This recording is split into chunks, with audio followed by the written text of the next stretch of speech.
Une chronique chapitre 20. L'année suivante, au temps où les rois se mettaient en campagne, Joab, à la tête d'une forte armée, alla ravager le pays des fils d'Ammon et assiéger Rabat. Mais David resta à Jérusalem. Joab bâtit Rabat et la détruisit. David enleva la couronne de dessus la tête de son roi, et la trouva du poids d'un talent d'or, elle était garnie de pierres précieuses. On la mit sur la tête de David, qui emporta de la ville un très grand butin. Il fit sortir les habitants, et il les mit en pièces avec des scies, des herses de fer et des haches, il traita de même toutes les villes des fils d'Ammon. David retourna à Jérusalem avec tout le peuple. Après cela, il y eut une bataille à Gézé avec les Philistins.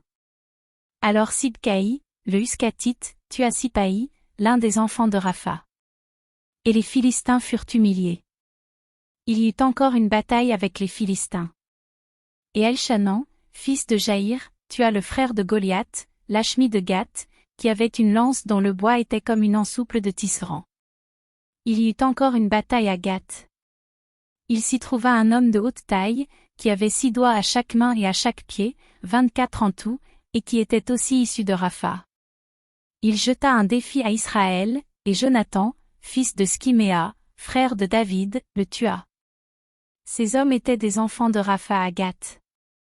Ils périrent par la main de David et par la main de ses serviteurs.